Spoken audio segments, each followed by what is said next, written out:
Study IQ IAS, अब तैयारी हुई अफोर्डेबल। नमस्कार, माय नेम इज आशीष और आप देख रहे हैं second part of the video where we are tracing the Indian modern history through the coming up of governor generals and viceroys. So part one of the video we have already done, जहां पे हमने governor generals को trace किया है almost from the time period of Robert Clive till the time period of Dalhousie, so before 1857। और अब हम वॉइसरॉयज को ट्रेस कर रहे हैं। So if you have not seen that video, go and see that. This is an aim कि आप जल्दी से जल्दी अपने कंसेप्ट्स को रिवाइज कर लें before the prelims are coming up, but in an interesting way. It's like a roving camera, है ना। आप इंडियन हिस्ट्री को वॉइसरॉयज के चश्मे से देखेंगे, and that also tells us some new facts, some new important interesting things which will help you remember other incident things. So watch the video if you are aiming to revise your history syllabus. Now when we are talking about the first viceroy, also the last governor general, देखिए Lord Canning was a person who was in a way midst of Ghadar movement. Bharat में जब गदर शुरू हो गया था, यानी कि 1857 की लड़ाई शुरू हो गई थी, ही वॉज अ पर्सन जिन्होंने लड़ाई शुरू तो नहीं करवाई थी। Most of the political, social, economical, cultural blame goes to Dalhousie. But he was a person जो दूसरों को या दूसरे का किया धरा समेट रहे थे. So that becomes an interesting part for us.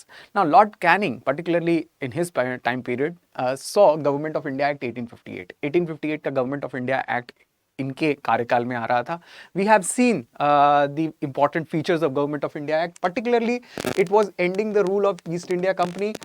It was establishing the office of Secretary of State, जो लंदन में थे, and Secretary of State will oversee the affairs of India with the help of Viceroy, who was, or the office of Viceroy, which was directly representing the crown. एक प्रकार से आप कह सकते हैं कि सेक्रेटरी ऑफ स्टेट के पास 15 member की काउंसिल हुआ करती थी, जो भारत के सारे अफेयर्स को देखती थी, और सेक्रेटरी ऑफ स्टेट एक प्रकार से कैबिनेट रैंक भी होल्ड किया करते थे in the British parliament itself. So that was what government of India act 1858 was. इसके बाद एक काउंसिल रिफॉर्म्स भी हो रहा था, राइट. काउंसिल एक्ट्स भी आ रहे थे. Council act of 1861. नाउ इस काउंसिल रिफॉर्म्स में आप देख सकते हैं कि वॉइसरॉय के एग्जीक्यूटिव काउंसिल को रिफॉर्म किया जा रहा है. थोड़ी बहुत लेजिस्लेचर की स्थापना की जा रही है. हालांकि लेजिस्लेचर की स्थापना जो है 1853 के चार्टर एक्ट में हो चुकी है, कि रेगुलेटिंग एक्ट्स में हो चुकी है, जहां पर 6 मेंबर्स को लाया गया था इन ऑफिशियल कैटेगरी, एंड दो 6 मेंबर्स वर ऑल जजेस. ये सारे जज थे from Bombay high court, Calcutta high court और मद्रास और north western frontier province. But अब यानी कि 1861 में लेजिस्लेचर को थोड़ा सा बढ़ाया गया था. You can see that the additional members to the legislative council were added between 6 to 12, कि 6 भी हो सकते हैं, 7 भी हो सकते हैं, 8 भी हो सकते हैं, लेकिन 6 से कम नहीं होंगे और 12 से ज्यादा नहीं होंगे. So 6 to 12, of which you know half of them were to be non officials, nominated non official members. तो कुछ भारतीयों को भी एडिशनल मेंबर के स्टेटस में जाने का मौका मिल रहा था, other than the 6 official members who were already there in the legislative assembly thanks to 1853 charter acts. इसके बाद में नया लेजिस्लेटिव काउंसिल भी बन रहा था पंजाब, नॉर्थ वेस्टर्न प्रोविंस और बंगाल में, जो present day NWP is present day United Province और UP. Viceroy got power to issue ordinance. ये बहुत ही इंपॉर्टेंट पावर था. इनफैक्ट ऑर्डिनेंस के साथ में पोर्टफोलियो सिस्टम भी आ रहे थे. ठीक है, पोर्टफोलियो सिस्टम मैंने लिखा हुआ है. So first, ordinance. Today, Indian president has power of ordinance under Article 123. Even governors have powers of ordinance, right? ये ordinance की system कहाँ से आ रही है? यानी कि जब legislature अपने recess में होगा, तब आप ordinance दे सकते हैं. So that power, Viceroy 1861 के काउंसिल एक्ट में ला रहे थे, और साथ ही साथ पोर्टफोलियो सिस्टम का भी आगाज हो रहा था. Portfolio system is giving away responsibilities to some of the members in executive council of viceroy. Understand? बहुत सारे स्टूडेंट्स को ये कंफ्यूजन होता है कि वॉइसरॉय की एग्जीक्यूटिव काउंसिल या लेजिस्लेटिव काउंसिल, दोनों में से किसकी बात हो रही है. दोनों अलग अलग काउंसिल हुआ करते थे. सो यहाँ पर बात हो रही है एग्जीक्यूटिव काउंसिल की. आप देख रहे हैं यहाँ पे वॉइसरॉयज एग्जीक्यूटिव काउंसिल ही सारे पोर्टफोलियोज होल्ड करते थे. This was like government. So viceroy के एग्जीक्यूटिव काउंसिल में एक और मेंबर ऐड भी किया जा रहा था और उसके साथ साथ इन्हें पोर्टफोलियो भी दिया जा रहा था. So some member will hold education portfolio, some member will hold home portfolio, some member will hold मान लीजिए एग्रीकल्चर पोर्टफोलियो और irrigation portfolio, so on so forth. So portfolio system का आगाज हो रहा था. डॉक्ट्रिन ऑफ लैप्स, जो चीज डेलहाउजी जिसके लिए इनफेमस थे, उसको ये विड्रॉ कर रहे थे और ये विड्रॉ इसलिए भी कर रहे थे. एक चीज और है जो इनके कार्यकाल में हो रही थी, which was because of Victoria proclamation. ठीक है, विक्टोरिया, क्वीन विक्टोरिया ने प्रोक्लेम किया था एंड दिस वॉज आफ्टर 1857 कि अब कोई भारतीय राज्य एनेक्स नहीं किया जाएगा. और साथ ही साथ she was also proclaiming that Indian leaders और Indian rajas are natural native leaders. हम उन्हें नेटिव लीडर्स मानते हैं, हम उन्हें नेशनल लीडर्स मानते हैं भारतीय जनता का या भारत की जनता का. इसीलिए हम उनके धर्म में, हम उनके कस्टम्स में, हम उनके रखरखाव में, हम उनके स्टेट में हस्तक्षेप नहीं करेंगे. Just paramountcy will be of British crown. आपको ब्रिटिश क्राउन के प्रति आपका एलिजियंस होना चाहिए, लेकिन हम उनके धर्म में, हम उनके कस्टम्स में, हम उनके गवर्नेंस में हस्तक्षेप नहीं करेंगे. This was an effect, by the way, of 1857 itself. तो डॉक्ट्रिन ऑफ लैप्स इनके कार्यकाल में विड्रॉ किया जा रहा था. Very easy to remember because इससे पहले डेलहाउजी जो है वो डॉक्ट्रिन ऑफ लैप्स के लिए इनफेमस थे. एक और चीज हो रही थी इनके कार्यकाल में, काफी बुक्स में ये ज्यादा ठीक से मेंशन नहीं है, and that was coming up of Indian penal code. Indian penal code 1860 ज्यादा से ज्यादा तौर पर आज भी हम फॉलो करते हैं. Almost 80% of the Indian penal code is intact. That is why बार बार प्राइम मिनिस्टर मोदी ये कहते हैं that many of the colonial baggages that we have shared और वी आर हैविंग, वो जो है वो कोलोनाइजेशन की हिस्ट्री से ही आ रहा है. That is the reason of it, right. So Indian penal code was also being made at this point of time. But you know what, अगर मैं आपसे ये पूछूं कि इंडियन पीनल कोड के ऊपर काम कैसे चला इतनी जल्दी, क्योंकि ये थोड़ी सोचने वाली बात है. इंडियन पीनल कोड, लॉ के स्टूडेंट्स अच्छे से जानते होंगे, काफी भारी भरकम कोड्स है जिसमें पनिशमेंट्स, क्राइम्स की एक अच्छे से लिस्ट बना के रखी हुई है. इतना समय ब्रिटिशर्स के पास नहीं था, पर्टिकुलरली आफ्टर 1857. बट अचानक से 1860 में इंडियन पीनल कोड आता है. एक्चुअली काम इसके ऊपर मैकॉले ने ही शुरू कर दिया था इन 1830s, 35 टू बी प्रिसाइज. और ये काम ज्यादातर लोग इस बात को नहीं जानते, but I feel very happy to connect the links. जैसे ही आप वर्ल्ड हिस्ट्री पढ़ेंगे और आप देखेंगे फ्रेंच रेवोल्यूशन. फ्रेंच रेवोल्यूशन में नेपोलियन बोनापार्ट ने एक कोड नेपोलियन निकाला था जो 1806 में जाकर वहां का क्रिमिनल या वहां का पीनल कोड बनता है. Indian penal code was largely copied by Macaulay from code Napoleon itself. So जिससे वो लड़ते रहे, Britishers had fought tooth and nail with French. French से वो हमेशा लड़ते रहे, लेकिन उन्हीं के लॉज को उन्होंने अपनाने में जरा सा भी परहेज नहीं किया. So Indian penal code was a product of such evolution. और आज हम देखते हैं कि आज भी हमारी supreme court Indian penal codes में चेंजेस करती आ रही हैं. With changing time Indian penal code is also changing. इसी के साथ साथ code of criminal procedures was also passed, but 1861 में इसको लागू किया जा रहा था. एक और चीज जो बड़ी इंटरेस्टिंग है कि Indian high court act enact किया गया. पहले इसे प्रोविंशियल कोर्ट्स कहा जाता था. जो Bombay, Calcutta, Madras, north western frontier province में कोर्ट्स थे, उन्हें प्रोविंशियल कोर्ट्स या सदर दीवानी या निजामत अदालत कहा जाता था. बाद में इसे हाई कोर्ट्स का दर्जा दिया गया. And the first probable high courts were coming up after 1861, particularly with the starting up of Calcutta High Court और उसके बाद में Allahabad, Bombay, Madras, etc. So the system of Indian High Courts were also coming. एक और चीज जो इनके time period पे हो रही थी was इंडिगो राइट्स इन बंगाल. 1859-60 की बात है. दिगंबर बिस्वास जो हैं वो नील की खेती को लेकर बंगाल और ईस्टर्न इंडिया में एजिटेट कर रहे थे, because neel or indigo was a natural dye which was used in huge quantity during industrial revolution. अब बाद में ये होता है कि नील या कपास जो माफ करेगा, नील जो है which is indigo, उसका यूज़ उतना नहीं होता है. Why? Because later on indigo was manufactured commercially. In fact, indigo was manufactured synthetically, right?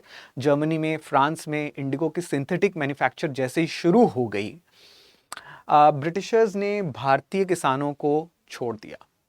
Indigo एक प्रकार से बहुत ड्रेनिंग प्रोडक्ट है.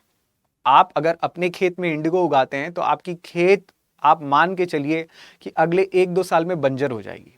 इतना ही नहीं, इसे कंपलसरी 3 खटाई सिस्टम के अंदर उगाया जाता था, जिसमें अगर आपके पास 3 एकर्स ऑफ लैंड है मान लीजिए, तो कंपलसरी 1 एकड़ ऑफ लैंड में आपको इंडिगो उगाना ही उगाना है. इसके ऊपर दीनबंधु मित्रा ने नील दर्पण प्ले भी लिखा, right? So all of that was happening during the time of Lord Canning itself. Bhagat और उदयपुर को वापस दे दिया गया था. ये चीज बड़ी इंटरेस्टिंग है. काफी स्टूडेंट्स इस बारे को नहीं जानते हैं. सो that is what I told in the starting of the video कि हिस्ट्री पढ़ने का तरीका जो है, लीनियर तरीका जो है, जैसे आप पढ़ते हैं कि इसके बाद ये, इसके बाद वो, इसके बाद वो, इसको अगर आप किसी दूसरे के चश्मे से देखेंगे, किसी दूसरे नज़रिए से देखेंगे, तो नए फैक्ट्स भी आएंगे और याद करने में आपको ज़्यादा मेहनत नहीं करनी पड़ेगी. It's not a timeline, but it's a visualization of a time map itself. आपके सामने पूरा का पूरा इंडियन हिस्ट्री मैप की तरह सामने होना चाहिए. So that is what we are seeing from the eyes of viceroys. So आप देख सकते हैं कि इनके टाइम पीरियड पे जो भगत और Udaipur, bye the way Udaipur here is not of Rajasthan, this is of Chhattisgarh. ये वही भगत उदयपुर था जिसे डेलहाउसी ने एनेक्स किया था अंडर डॉक्ट्रिन ऑफ लैप्स. यानी कि अगर मैं आपसे ये क्वेश्चन पूछूं कि डॉक्ट्रिन ऑफ लैप्स के अंदर ऐसे कौन से स्टेट्स थे जो वापस कर दिए गए. If I go back some slides back, मैंने यहाँ पे स्लाइड्स दिए हुए थे आपको, that Satara, Jaipur, Sambalpur, Udaipur, Bhagat, Jhansi, Nagpur, right, and later on Awadh by misgovernance. और ये सारे एरियाज जो थे they were annexed by doctrine of lapse. अब इनमें से उदयपुर और भगत को वापस कर दिया गया. ठीक है. नाउ सातारा को नहीं, झांसी को नहीं, संबलपुर को नहीं, तंजौर, आरकोट को नहीं, राइट, बट भगत को एंड उदयपुर को. So that is an interesting fact that we have here. Slavery को बैन किया गया इंडिया में, लेकिन इसके साथ साथ दूसरी ये कहानी है कि इंडेंचर्ड लेबर्स शुरू हो गए. स्लेवरी यानी कि बंधुआ मजदूर, स्लेव्स. एक्चुअली हो ये रहा था, आप इस टाइम पीरियड को देखिए. What is this time period? 1860s का टाइम पीरियड है, राइट? 1843 के आसपास और उसके बाद में जो है अमेरिका, 1843 से लेके 60s तक अमेरिका जो है वो स्लेवरी के ऊपर बहुत डिबेट कर रहा था. इनफैक्ट सिविल वॉर्स भी छिड़ रहे थे बाद में, राइट? अब्राहम लिंकन स्लेवरी के खिलाफ अपना अभियान चला रहे थे against north versus south American states. Now British India जो स्लेवरी का एक बहुत इंपॉर्टेंट स्तंभ थी, जो स्लेव्स एक्सपोर्ट किया करती थी अफ्रीका से अमेरिका के, और बहुत सारे स्लेव्स को भी रखा करती थी. हमारे चाय बागानों में या हमारे जूट के खेती में भी स्लेव्स को रखा जाता था. इन्होंने एक मुखौटा अपनाया कि ठीक है, स्लेव्स हम बैन कर देंगे, स्लेवरी हम बैन कर देंगे, लेकिन आपको एग्रीमेंट करके लेबर्स को ले जाने की छूट थी. So most of the Bihari labours, most of the Bengali labours जो आज आपके वेस्ट इंडीज में हैं, ट्रिनिडाड में, टोबैगो में, मॉरिशस में, राइट, जावा, सूरीनाम एक्सेट्रा, इन सारी जगहों पर जो आप भारतीय मजदूर को आज देखते हैं एज इंडियन एमिग्रेंट्स, राइट, ये लोग इसी स्लेवरी बैन के बाद भारत से जा रहे थे. Because they were indentured labours, they were not slave labours. तो उन्हें हिस्ट्री में एक चैप्टर है which is called as girmitiyas. So girmitiya labours हुआ करते थे बिकॉज एक्चुअली उन्हें एग्रीमेंट्स बोलने नहीं आ रहा था. सो एग्रीमेंट को वो गिरमिंट बोलते थे, and those who signed girmits were called as girmitiyas और गिरमिटिया लेबर्स, राइट?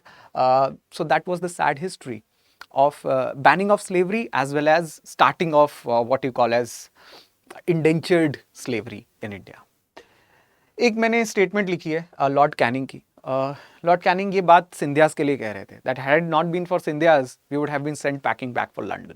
ये वो 1857 के कॉन्टेक्स्ट में बोल रहे थे कि अगर सिंधियाज रिवोल्ट ज्वाइन कर लेते हैं, if Scindias were to join the revolt, then कल के कल ब्रिटिशर्स को जो है भारत को खाली करना पड़ता। ये स्टेटमेंट लॉर्ड कैनिंग दे रहे थे। इस स्टेटमेंट से आपको पता चलता है that there were some Indian rulers who were also supporting the Britishers. In fact, most of the Punjab, most of Kapurthala, Jind, Nabha principalities, yeah, the kingdom of Nepal, yeah, even the other kingdoms which were not annexed. For example, Nizam की kingdoms को annex नहीं किया गया तो support कर रहे थे. Baroda, Holkars, Gaikwads, etc. They were all quiet, right? So that is the lordship of Lord Canning. Lord Elgin इनके बाद में आते हैं। लॉर्ड एल्गिन का कार्यकाल उतना लंबा नहीं है, बहुत छोटा है, लेकिन इन छोटे से कार्यकाल में इन्होंने एक बहुत बड़ा या एक बहुत इंपॉर्टेंट काम किया था, which was suppressing of Wahhabi movement. Actually Wahhabis या वहाबिज्म एक प्रकार से फंडामेंटलिस्ट इस्लामिक मूवमेंट था। ये टीचिंग्स थी शाह वलीउल्लाह की, which was talking about conversion of India from Darul Harb to Darul Islam, यानी कि इंडिया को इन्फिडल्स के लैंड से चेंज कर कन्वर्ट्स या इस्लाम के लैंड में लाने का एक बहुत बड़ी प्रक्रिया थी, which was both military as well as if I would say political social movement. इसे ब्रिटिशर्स काफ़ी कॉम्पिटिटिव तरीके से देख रहे थे। They were not seeing it as a good thing for them. अभी तक वो हिंदू मुस्लिम वाली पॉलिटिक्स ब्रिटिशर्स एंगेज नहीं कर रहे थे, so they were very much brutal against Muslims, particularly मुस्लिमों के खिलाफ 1857 से ही ब्रिटिशर्स काफ़ी आक्रोश में थे, because they considered Muslims as the forerunners of 1857 revolt. आप देखते हैं कि कैसे दिल्ली की सर्द रातों में लिटरली 1857 के अगस्त सितंबर तक ब्रिटिशर्स ने दिल्ली पर कब्जा वापस कर लिया था, और उन सर्द दिनों में भी दिल्ली में एक भी मुस्लिम को रहने नहीं दिया गया था। उन्हें शहर से निकाल दिया गया था, and most of them died because of sheer cold, right. ये चीज़ लॉर्ड एल्गिन भी कर रहे हैं, and he is suppressing most of the Wahhabis. Bharat में वहाबी मूवमेंट सैयद अहमद बरेलवी कर रहे थे, और they were also under attack from Britishers. इसके बाद में इनके प्रीमेच्योर डेथ के वजह से चार्ल्स नेपियर जो हैं वो वाइसरॉय एक्ट कर रहे थे। हालांकि चार्ल्स नेपियर को आप ज़्यादातर जानते हैं during the time of 1843 with the annexation of Sindh. So Sindh को एनेक्स करने वाले हमारे चार्ल्स नेपियर, जिन्होंने ये कहा था कि annexation of Sindh is nothing but piece of rascality, वो खुद ही बोल रहे थे। बट खैर आगे बढ़ते हैं और सर जॉन लॉरेंस की बात करते हैं। A person who was trying to make sure that Afghanistan से हाथ जो है, जो जला हुआ हाथ है, वो अलग रहे। ऐसा क्यों? आता हूं मैं अफगानिस्तान के बारे में, बट पहले और भी चीज़ देखते हैं। टेलीग्राफ कम्युनिकेशन इन्होंने ओपन कर दिया था यूरोप के साथ, ठीक है। टेलीग्राफ कम्युनिकेशन इससे पहले ऑल ओवर इंडिया डलहौजी के टाइम पे तो था ही, but with Europe it started during the time of John Lawrence. Punjab tenancy act was passed. Punjab tenancy act एक तरीके से वहां के लोकल किसानों के लिए या रेंटर्स के लिए था, जिनकी जमीनें हड़पी जा रही थी बिकॉज वो अपना लोन नहीं चुका पा रहे थे। सो मनी लेंडर्स को जमीन की रजिस्ट्री करवाने से रोकने के लिए इन्होंने पंजाब टेनेंसी एक्ट पारित किया।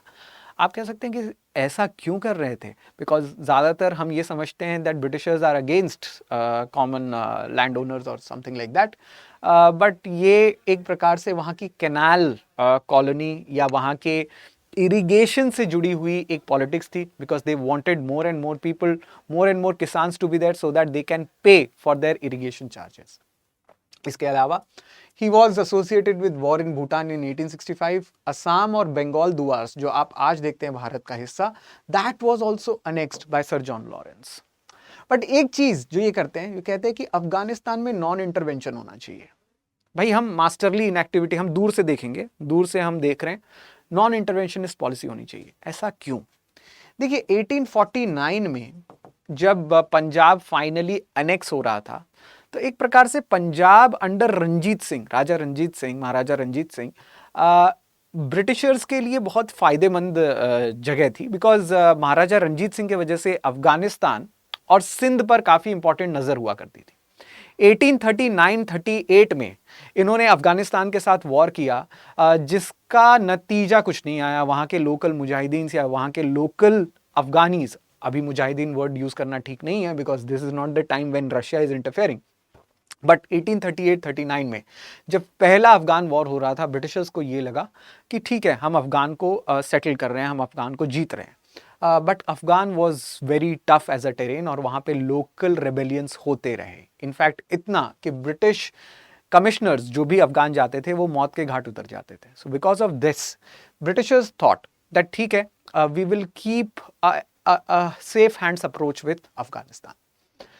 इन्हीं के टाइम पीरियड पे यू हैव ओडिशा का famine which was coming up, and Shimla को इस्टेब्लिश किया गया था as a commercial capital, right. So this is where John Lawrence as a person comes up. आप सब लोग इनको ज़्यादा से ज़्यादा नॉन इंटरवेंशनिस्ट या मास्टरली इन एक्टिविटी पॉलिसी की वजह से जानते हैं with Afghanistan, but also remember his other contributions out there. Lord Mayo, a person who was murdered in office by, if I would say, a convict, right? ये convict है शेर अली अफरीदी। एक PhD thesis में पढ़ रहा था जिसमें ये कहा जा रहा था that this was actually the first political assassinations even before revolutionary activism started in India. Andaman में ये व्यक्ति जेल में थे और अंडमान जाते हुए लॉर्ड मेयो को इन्होंने मौत के घाट उतार दिया when he was visiting the Andaman jails. But anyways, that was one interesting fact about Lord Mayo. The other important fact is that he started decentralization, financial decentralization. Financial decentralization का मतलब कि भारत में प्रोविंसेस और centre अपने अपने finances खुद इकट्ठा करेंगी। दैट मीन्स प्रोविंसेस सेंटर के भरोसे नहीं बैठेंगी, डिसेंट्रलाइजेशन होगा, लोकल सोर्सेज ऑफ टैक्सेस बनाए जाएंगे, सेंटर अपने खर्चे खुद देखेगी, प्रोविंसेस भी अपने खुद खर्चे देखेगी। ये एक प्रथा जो है लॉर्ड मेयो शुरू कर रहे थे। दूसरा, मेयो कॉलेज बहुत सारे लोग जानते होंगे, राजस्थान से अगर स्टूडेंट्स हैं तो वो अच्छे से जानते होंगे कि मेयो कॉलेज अपने आप में राजस्थान में काफ़ी फेमस कॉलेज रहा है। आज भी मेयो कॉलेज के एडमिशन्स काफ़ी टफ होते हैं। Mayo College was established by Lord Mayo. For whom? For princes, भारतीय राजकुमारों के लिए। एक्चुअली वो भारतीय राजाओं को ट्रेन करना चाहते थे to be a good subservient British subjects. So Mayo college Ajmer में और राजकोट कॉलेज इन काठियावाड़ गुजरात में स्थापित कर रहे थे Lord Mayo. He also established Statistical Survey of India, ठीक है। Statistical Survey of India की establishment भी इनके हाथ से हो रही है।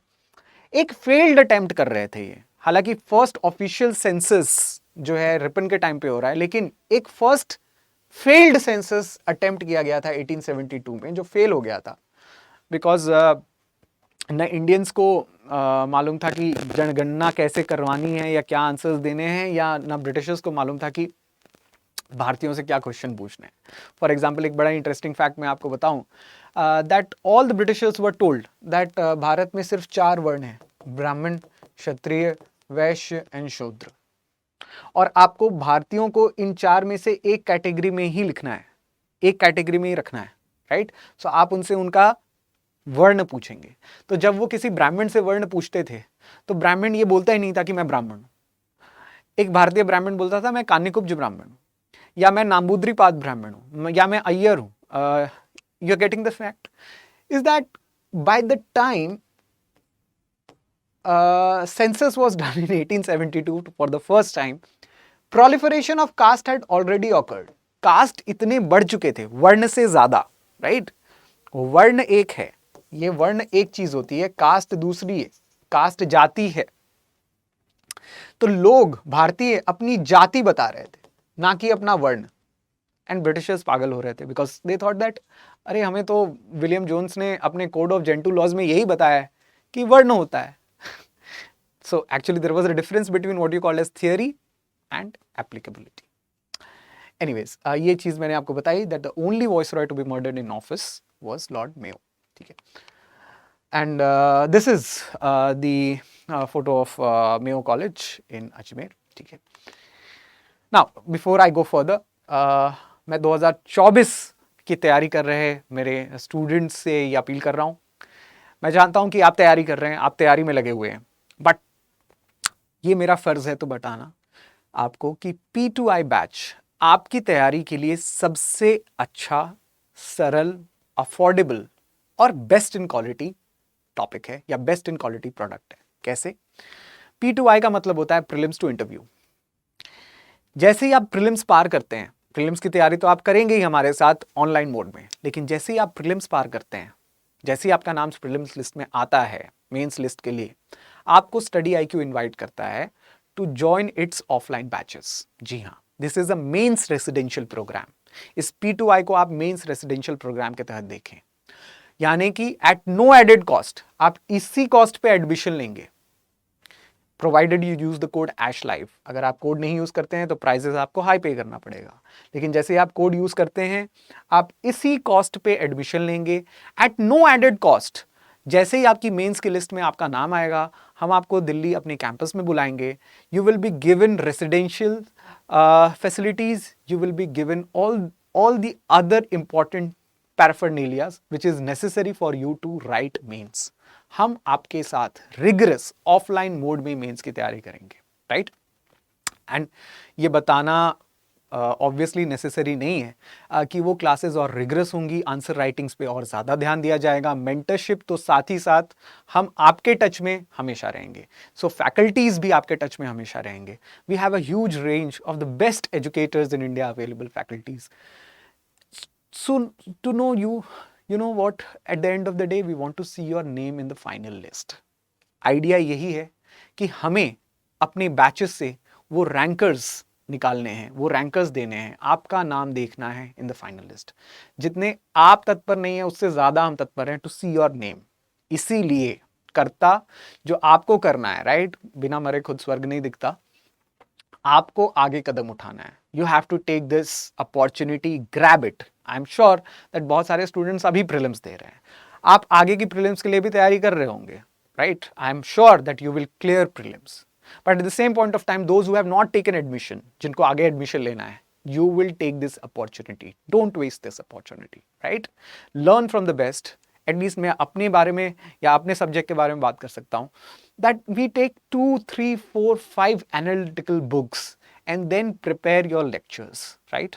हम एक कांस्टेंट सोर्स से नहीं, कांस्टेंट सोर्सेज को हम हमेशा अपडेट करते रहते हैं ताकि आपके पास आंसर राइटिंग की और साथ ही साथ एनालिटिकल एबिलिटी बहुत अच्छी हो, जो मेंस के लिए सबसे ज़रूरी है। देखिए, मार्क्स की गणना, जो मार्क्स फाइनली आपको मेंस लिस्ट और इंटरव्यू लिस्ट और उसके बाद में जो फाइनल लिस्ट है लेके जाएगी, वो इंटरव्यू के मार्क्स नहीं है, माफ करिएगा, वो प्रीलिम्स के मार्क्स नहीं है, वो मेंस के और इंटरव्यू के मार्क्स हैं। एंड ऑफ कोर्स इंटरव्यू की तैयारी after you clear your mains. So don't think much, take one decision, implement that, see yourself through। So I hope you're clear with this। 2 batches शुरू हो रहे हैं, एक morning batch 20th से और एक इवनिंग बैच 25th से, right? In both the batches you can take the admission using the code ASHLIVE।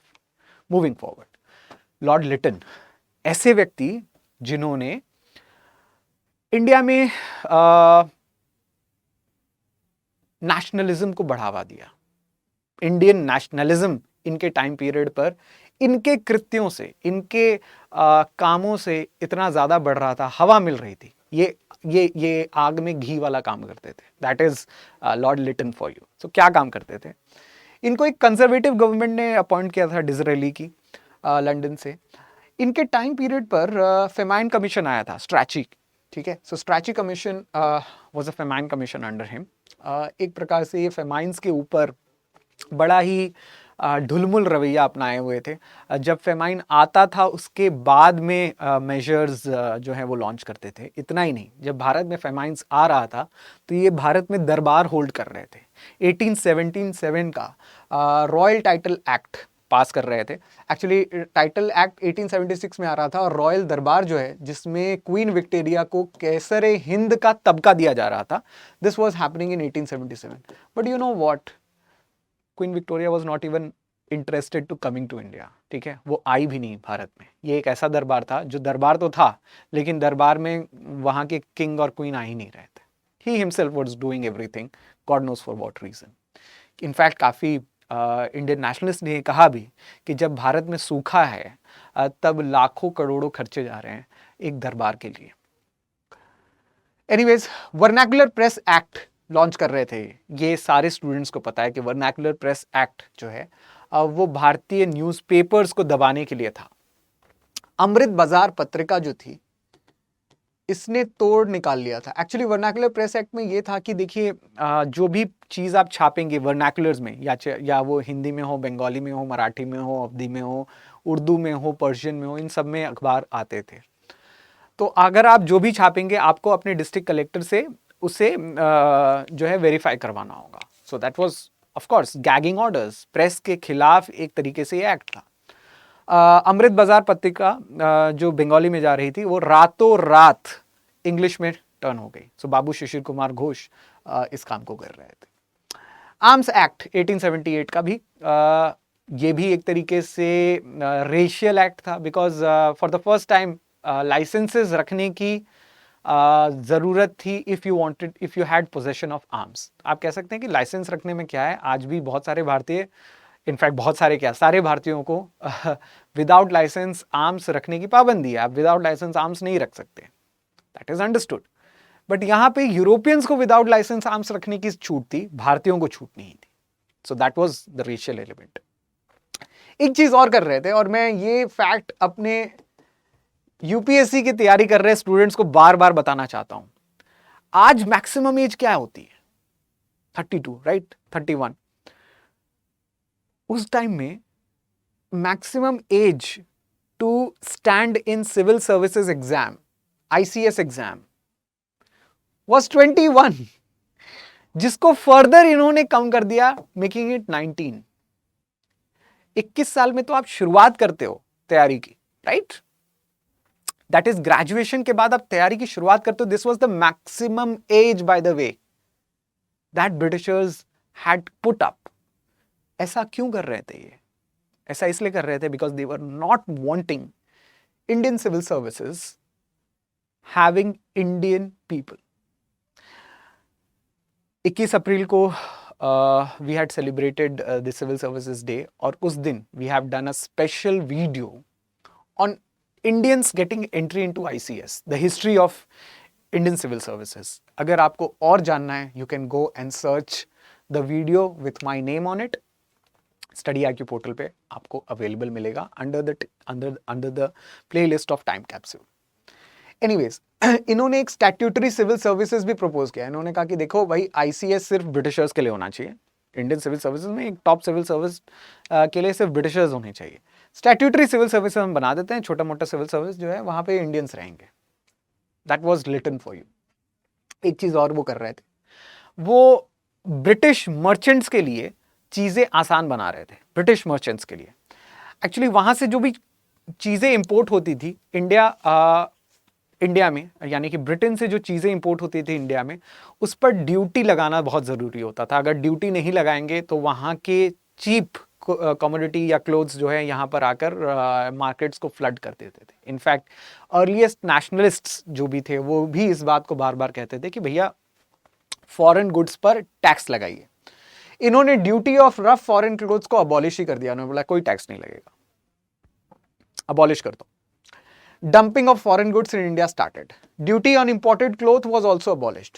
So ये actually कहा जाता था कि लैंकाशायर और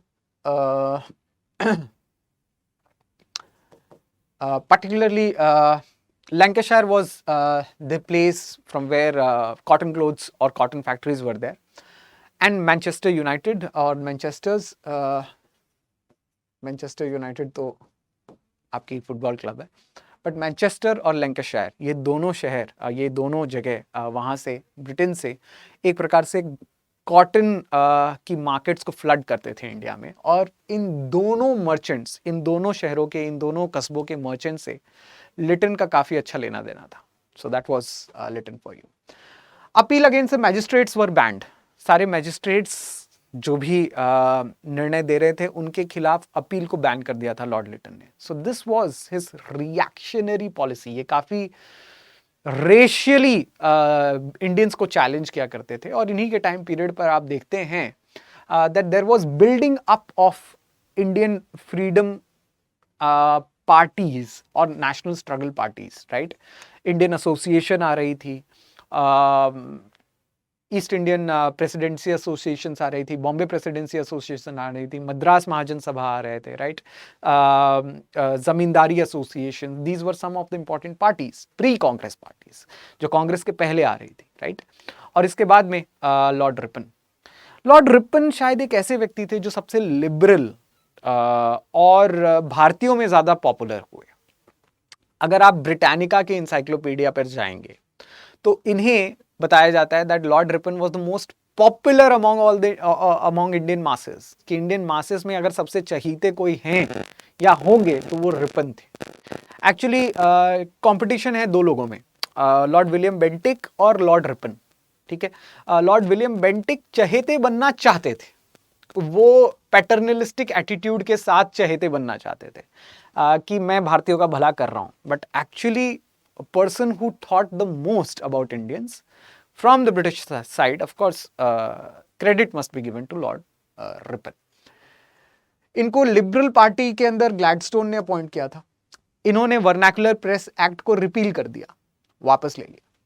लेकिन जो इनकी लास्टिंग लेगेसी थी, दो तीन चीजों में थी. एक था इल्बर्ट बिल कंट्रोवर्सी, मैं बताऊंगा बाद में, और दूसरी थी factory act. Actually labour reforms और लोकल सेल्फ गवर्नमेंट रिफॉर्म्स के लिए लॉर्ड रिपन जाने जाते थे. तो सबसे पहला फैक्ट्री एक्ट, लेबर रिफॉर्म्स इन्होंने इनिशिएट किया, ठीक है. जहां पर मजदूर और उनके थोड़े बहुत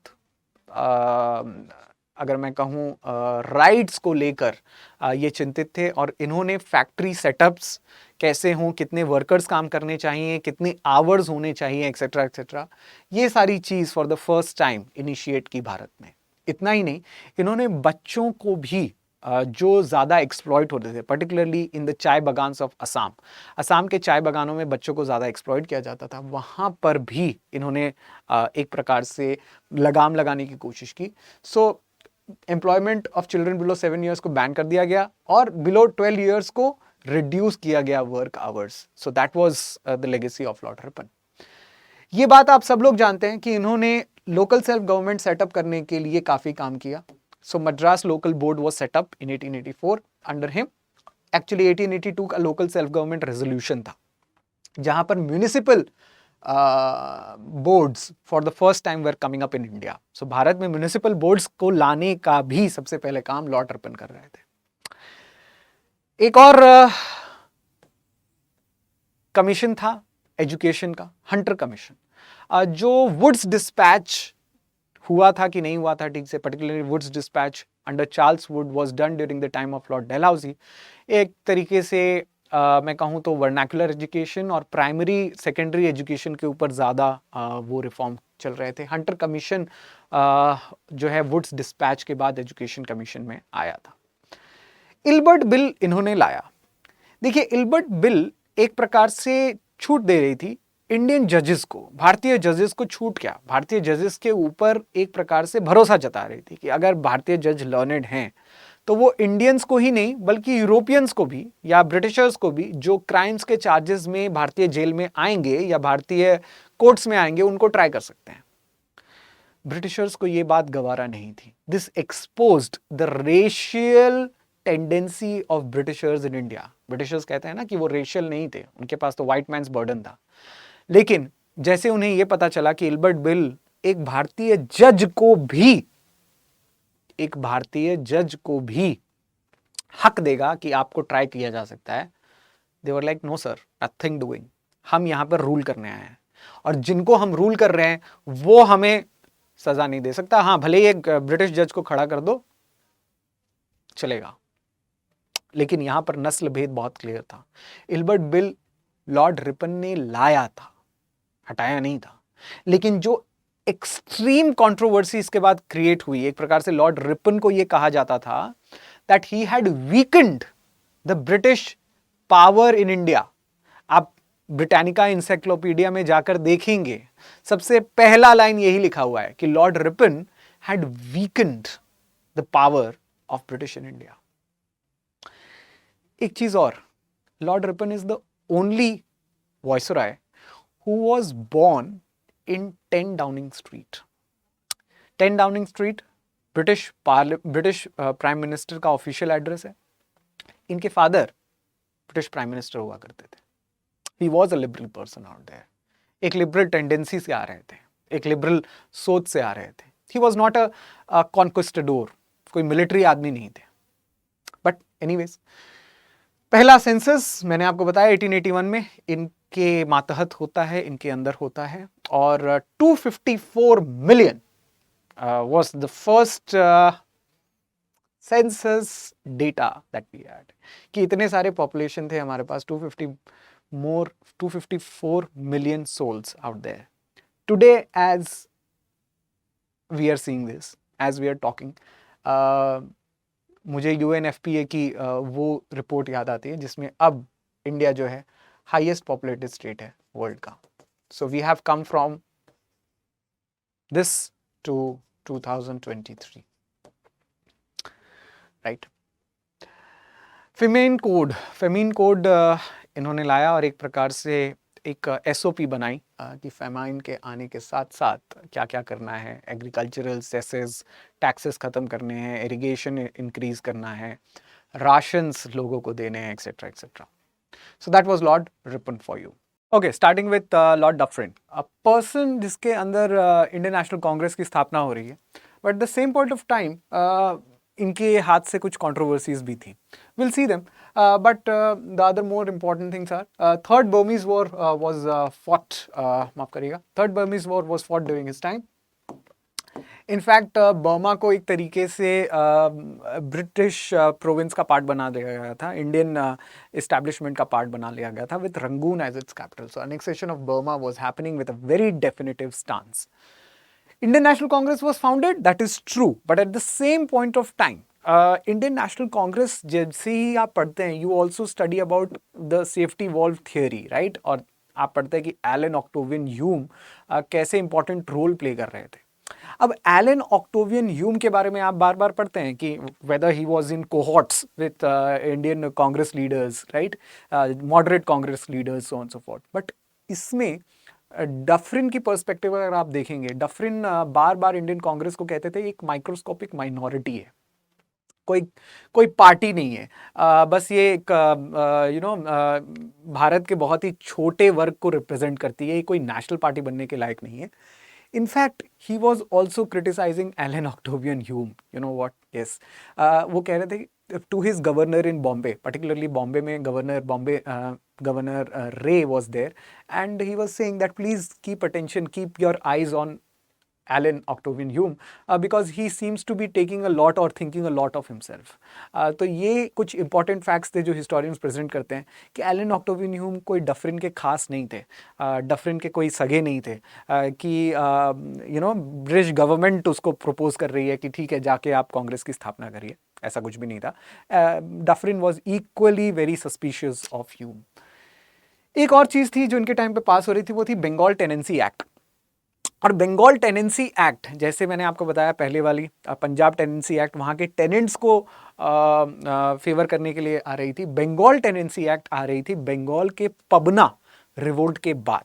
ना पबना रिवोल्ट किसके लिए था? देखिए, पबना के जो या बंगाल के उस समय के जो हमारे रेंटर्स थे या किसान थे, जो रेंट पे किसानी करते थे, जिनकी खुद की खेती नहीं थी, खुद खश्त नहीं थे, वो किसी के ज़मीन में बेगारी का काम करते थे, उन्होंने ब्रिटिशर्स को पिटीशन देना शुरू किया और ये कहा कि उनसे जो हार्वेस्टिंग के लिए कर्ज या हार्वेस्टिंग का जो टैक्स उन पर लगाया जाता है, जो वहाँ के लोकल ज़मींदार लगाते हैं या लैंड होल्डर्स लगाते हैं, हमें वो नहीं देना है।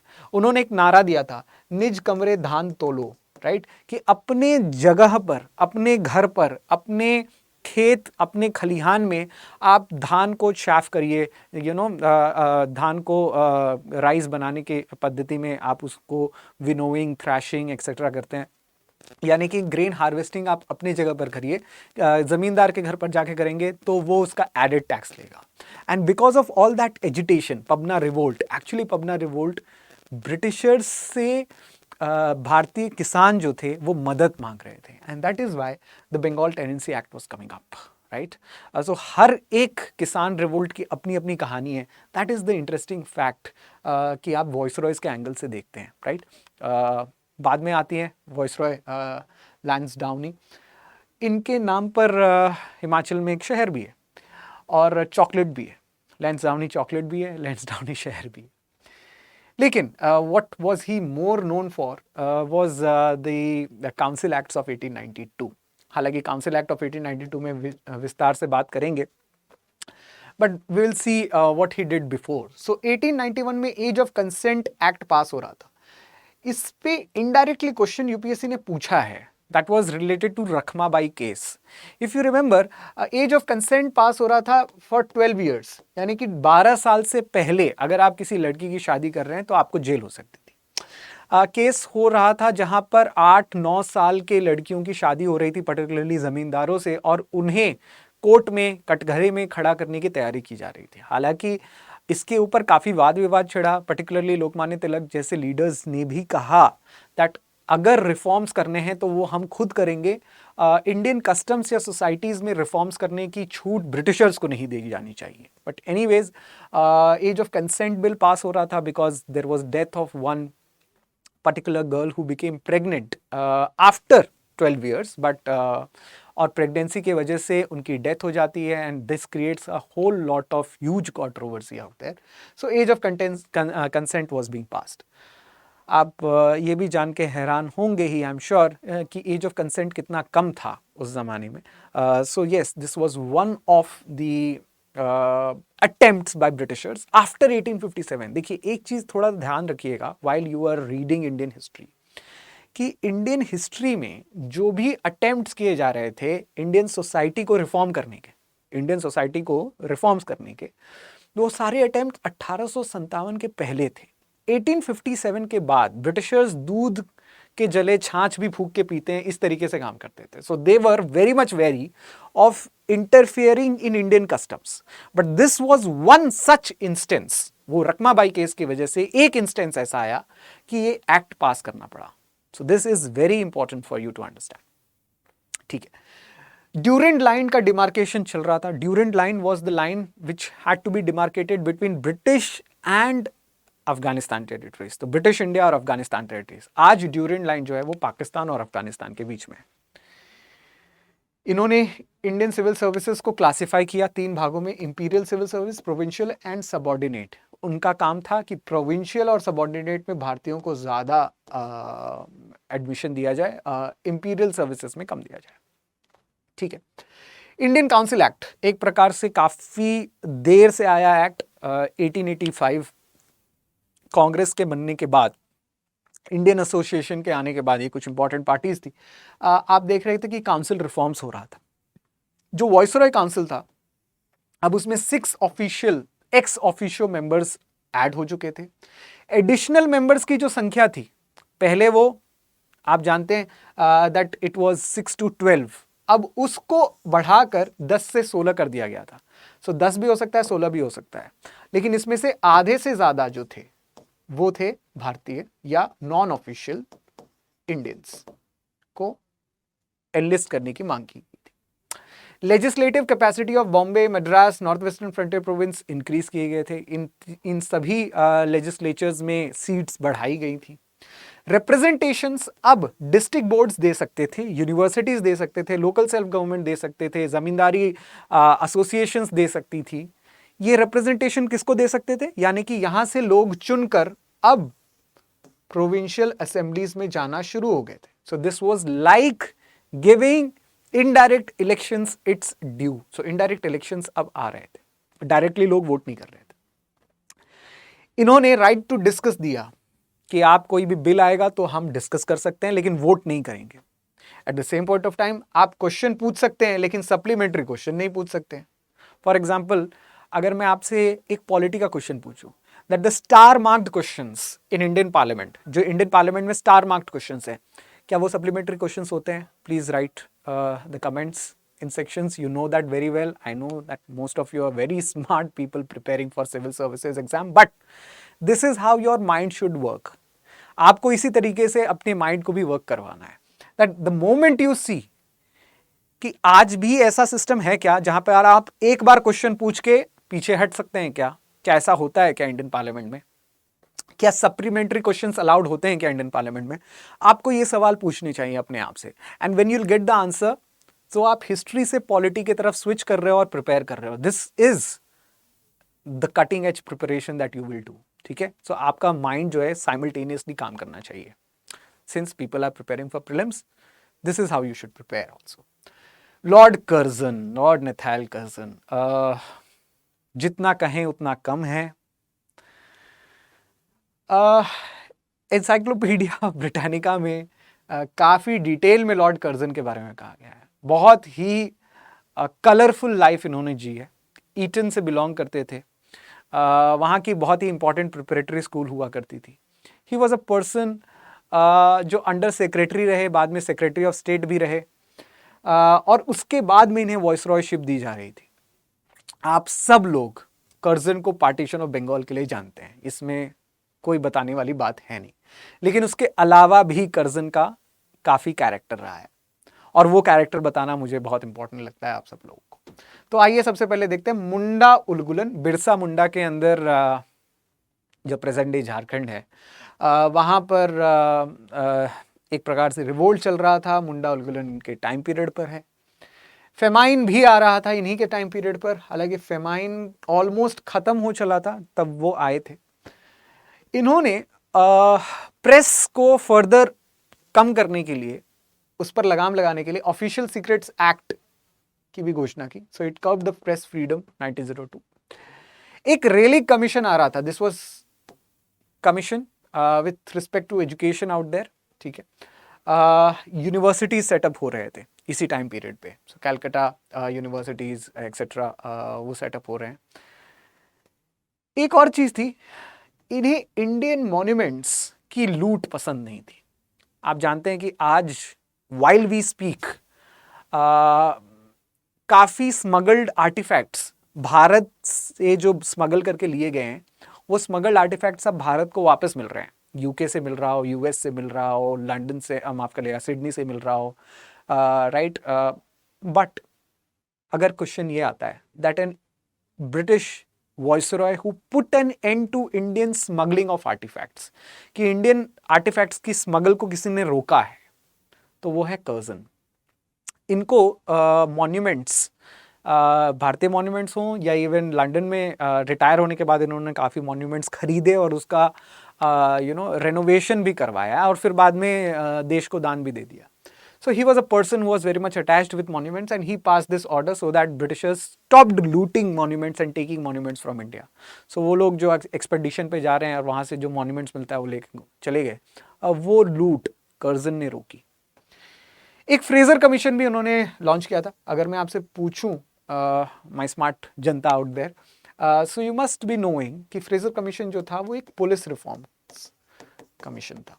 हालांकि पुलिस रिफॉर्म इससे ज़्यादा और इसके बाद होता नहीं है। So Fraser commission, police reform. Partition of Bengal कौन नहीं जानता? So this was an attempt by Britishers to divide Bengal in the lines of communal politics, है ना, कि जो आज का वेस्ट बंगाल है, more Hindu populated part of Bengal, that was divided, and the other part that is present day Bangladesh, that was divided with Dhaka as a capital, और वहाँ पे मुस्लिम पॉपुलेशन ज़्यादा थी। हालांकि एक और रीज़न है, हिस्टोरियंस इस बात को बताते हैं कि ढाका में जो स्कॉटिश मर्चेंट्स थे, स्कॉटिश मर्चेंट्स ने बहुत सारे जूट और टी के बगान्स खरीदे थे। एक्चुअली ये विभाजन इनको भी हेल्प करने के लिए था, इन सबको ये हेल्प किया था। क्यों? बिकॉज कैलकाटा से जितनी दूरी होती थी उतना ज़्यादा मैन्यूवर, उतना ज़्यादा छूट इन्हें मिलता था। So he was also helping the Scottish merchants with jute and tea businesses in particular present day Bangladesh. Pusa का एग्रीकल्चर रिसर्च इंस्टीट्यूट जो बिहार में है एक्चुअली, और अब इंडियन एग्रीकल्चर रिसर्च इंस्टीट्यूट के नाम से, पूसा इंस्टीट्यूट के नाम से दिल्ली में भी बहुत फेमस है, वो भी इस्टेब्लिशमेंट ये कर रहे हैं। लॉर्ड कर्जन एक ऐसे व्यक्ति थे जो चाहते थे कि इंडियन ओशन में भी भारत का दबदबा रहे। काफी कम लोग इस बात को जानते हैं। इन्होंने एक्सपेडिशंस भेजे थे केनिया तक, पर्शिया तक, इंडियन ओशंस के, और ये मानते थे कि इंडियन ओशन में जितनी भी टेरिटरीज हैं, चाहे वो मॉरिशस ही क्यों ना हो, या वो डियागो गार्शिया ही क्यों ना हो, या वो श्रीलंका ही क्यों ना हो, या अंडमान और निकोबार तो है ही, ये सब कुछ भारतीयों के हक में होना चाहिए, अब इंडिया के पास में होना चाहिए। तभी ये ब्रिटिशर्स की तरह सोच रहे थे। इसी इंपीरियलिस्ट एटीट्यूड के साथ इन्होंने एक एक्सपेडिशन भेजा था तिब्बत में, सर फ्रांसिस यंग हस्बैंड का। And this expedition at Tibet was able to take most of southern Tibet with, एक प्रकार से चाइना से अलग कर चुके थे, but later on it was due to diplomacy taken up and given to Chinese. और फाइनली अगर आपको ये लगता है कि इन्होंने रिजाइन किया था due to partition of Bengal, और पार्टीशन ऑफ बंगाल के बाद में जो स्वदेशी मूवमेंट शुरू होता है, या एक प्रकार से बंगाल में मिलिटेंसी शुरू होती है, उसके वजह से रिजाइन कर रहे, तो ऐसा कुछ नहीं था। He was resigning actually because of a controversy. ये एक बड़ी इंटरेस्टिंग पार्ट है। चीफ कमांडर इन चीफ हुआ करते थे लॉर्ड किचनर, जिनकी तस्वीर आप यहाँ देख रहे हैं। इनके साथ इनकी कंट्रोवर्सी हो गई थी। कमांडर इन चीफ को वो अपने वॉइसरॉय काउंसिल में एक इंपॉर्टेंट पोजीशन नहीं देना चाहते थे। वो चाहते थे कि commander in chief executive position में ना रहकर एक साइड वाले पोजीशन में रहे। एग्जीक्यूटिव में सिर्फ और सिर्फ वॉइसरॉय का पोजीशन होना चाहिए, यानी कि ये मिलिट्री कमांडर है तो सिर्फ मिलिट्री चीज़ों में इनकी दखल होनी चाहिए, और किसी चीज़ में एडमिनिस्ट्रेशन में, एग्जीक्यूशन में नहीं होनी चाहिए। Kitchener prove to be a heavy hand. ऐसा कम ही होता है कि कमांडर इन चीफ जीत जाता है और वॉइसरॉय हार जाते हैं। सो लॉर्ड कर्जन, जिन्होंने पार्टीशन ऑफ बंगाल को अंजाम दिया, जिन्होंने तिब्बत को जीत लिया, जिन्होंने एक प्रकार से मुंडा उलगुलन को दबा दिया, वो अपने कमांडर इन चीफ से दब गए। His resignation was accepted by the British government. इन्होंने रिजाइन कर दिया। इन्होंने ये सोचा कि मेरे रेजिग्नेशन को तो एक्सेप्ट नहीं किया जाएगा, किचनर को कहा जाएगा कि वो चले जाएं, लेकिन ऐसा होता नहीं है।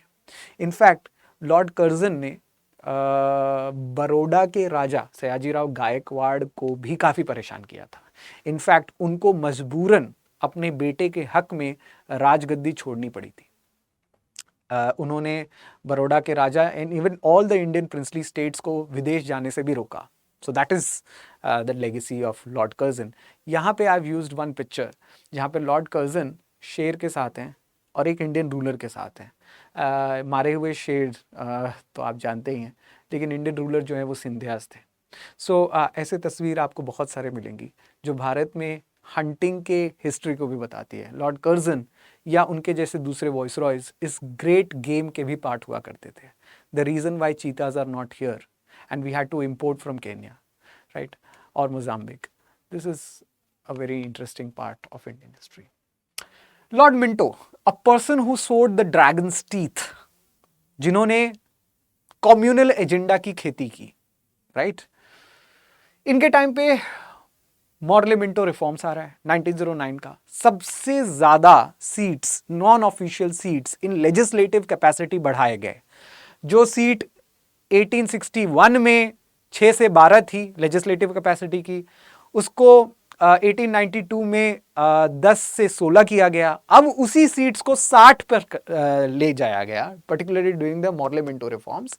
लेकिन साथ ही साथ communal representation started, that is separate, एक प्रकार से इलेक्टोरेट दे दिया गया टू मुस्लिम्स। इतना ही नहीं, इसी टाइम पीरियड पे एक प्रकार से स्टेट स्पॉन्सर्ड मुस्लिम लीडरशिप बढ़ाने की कोशिश की जा रही थी, और वहां पे ये कोशिश थी मुस्लिम लीग के through. Establishment of Muslim league was done. Muslim league के एस्टैब्लिशर में जिन्ना का नाम नहीं आता है। उसमें आगा खान थे और नवाब सलीमुल्लाह ऑफ ढाका।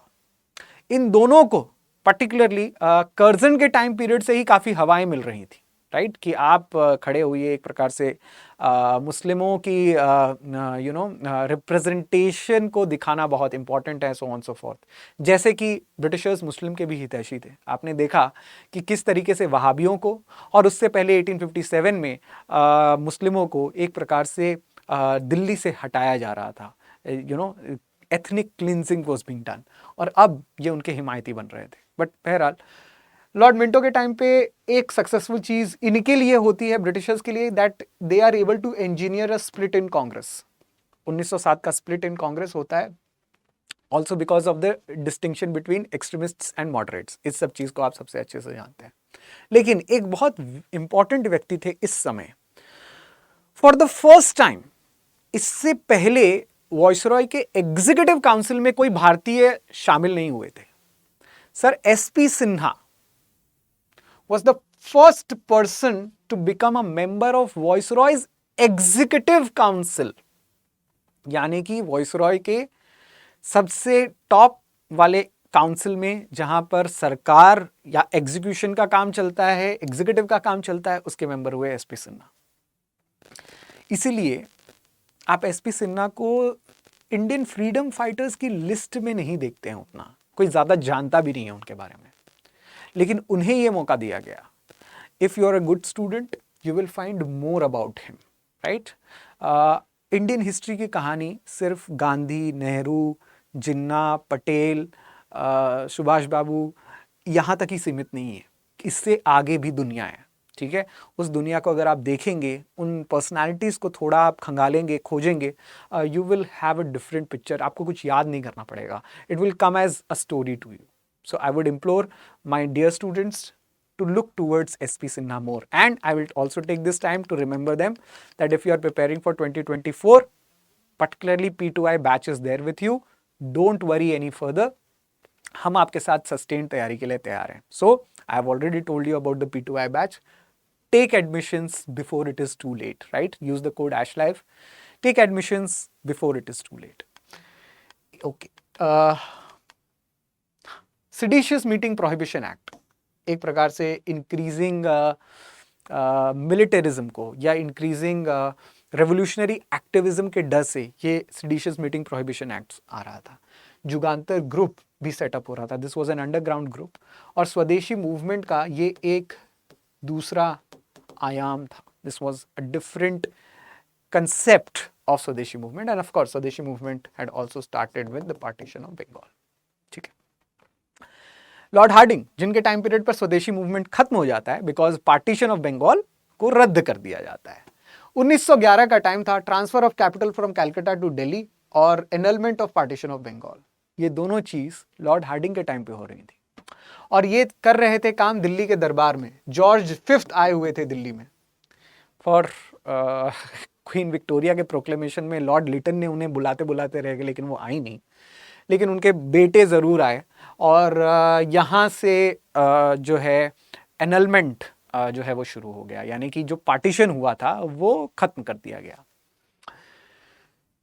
गांधी जी भी इस समय आ रहे हैं, सो दैट इज फाइन, बट कुछ दूसरी चीज़ें हो रही थी। फॉर एग्जाम्पल लॉर्ड हार्डिंग इतने लकी नहीं थे, इनके ऊपर बॉम्ब भी फेंका गया। जैसे ही चांदनी चौक से इनकी कैबिनेट गुजर रही थी, रासबिहारी बोस का एक जत्था था जो इन पर असैसिनेशन अटेम्प्ट कर चुका था। ये बाल बाल बचे थे, and that is the reason that he was also a bit shaken. But anyways, इन्हीं के टाइम पीरियड पर बनारस हिंदू यूनिवर्सिटी भी स्टैब्लिश हो रही है।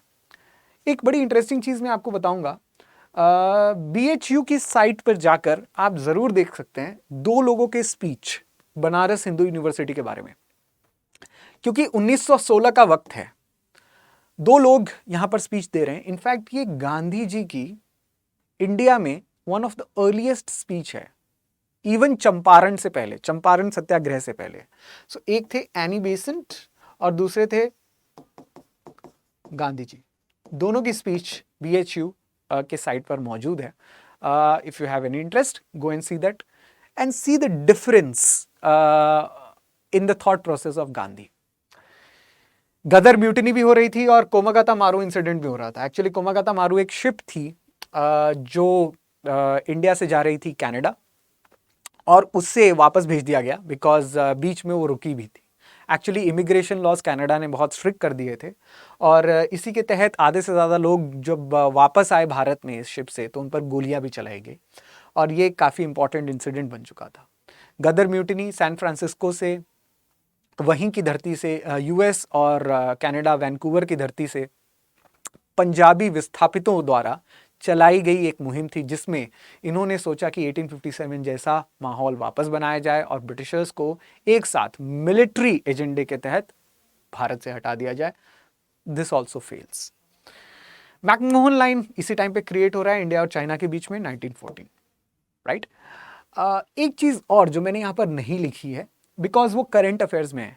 आज आप देख रहे हैं कि सेंट्रल विस्टा बन रहा है, दिल्ली बन रहा है, राइट। दिल्ली की सेंट्रल एडमिनिस्ट्रेशन या सेंट्रल गवर्नमेंट जो है वो वापस इमेजिन कर रही है शहर को।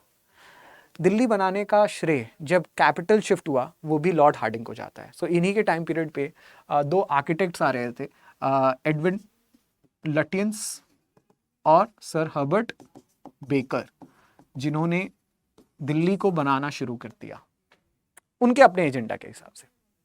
सो he was also doing the same thing which is happening today.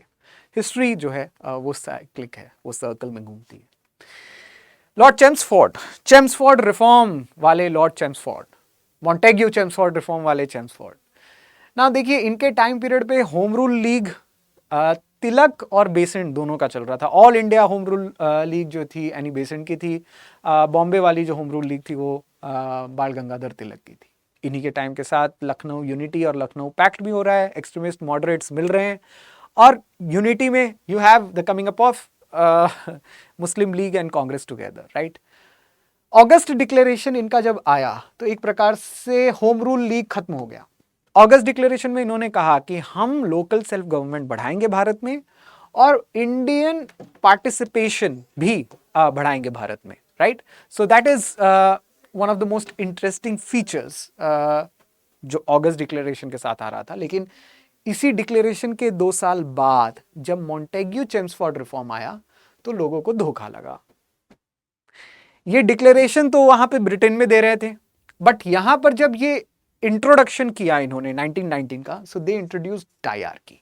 You all know about dyarchy. आप सबको पता है कि डायरकी में प्रोविंशियल गवर्नमेंट की 2 लिस्ट बना दी गई। एक था रिजर्व्ड लिस्ट और दूसरा था ट्रांसफर्ड लिस्ट। ट्रांसफर्ड लिस्ट जो इंडियन मिनिस्टर्स को देते थे, जैसे कि मान लीजिए इंडियन मिनिस्टर को agriculture as a subject they दिया, लेकिन रिजर्व क्या रख लिया? इरिगेशन। भैया आपने सोचा है कि अगर एग्रीकल्चर इरिगेशन के बिना कैसे काम करेगा? सो इरिगेशन गवर्नर रखते थे अपने पास में ताकि पानी न जाए, लेकिन एग्रीकल्चर इंडियन मिनिस्टर्स को दे देते थे ताकि किसान जो हैं वो मिनिस्टर्स के घर पर जाएं और मिनिस्टर्स हेल्पलेस रहें। This was dyarchy for you. इतना ही नहीं, कम्युनल गवर्नेंस या कम्युनल रिप्रेजेंटेशन जो मुस्लिमों को 1909 में दिया गया, वो यहाँ पर एंग्लो सिख क्रिश्चियंस को दिया गया। So it was increased. Not just that, Rowlatt act which was defence of India act also, उसे लाया गया। रणजीत गुहा ये बताते हैं कि इस एक्ट को आप इस तरीके से समझ सकते हैं कि ये ना अपील, ना वकील, ना दलील, ना अपील चलेगी, ना वकील मिलेगा, ना दलील आपको देने दिया जाएगा। आपको सिर्फ जेल में डाल दिया जा सकता है ऑन मियर सस्पिशन। जब इस पर हड़ताल हुआ 6 अप्रैल को ऑल ओवर इंडिया, और बाद में 13 अप्रैल को वो घिनौनी हरकत जहाँ पर जनरल डायर ने निहत्ते हजारों भारतीयों को मौत के घाट उतार दिया। जलियांवाला बाग भी इनके कार्यकाल में हो रहा है। खिलाफत मूवमेंट इसके बाद में स्टार्ट हो रही थी, which was due to the bad treatment of Turkey, bad treatment of खलीफा due to treaty of Sevres. तो ट्रीटी ऑफ सेवरस एक तरीके से साइन हो रही थी between the victor powers and the losing powers. So Ottoman empire lose out कर रही थी, और ऑटोमन एम्पायर के खिलाफ हो रहे या खलीफा के साथ हो रहे दुर्व्यवहार के लिए खिलाफत मूवमेंट लॉन्च की गई।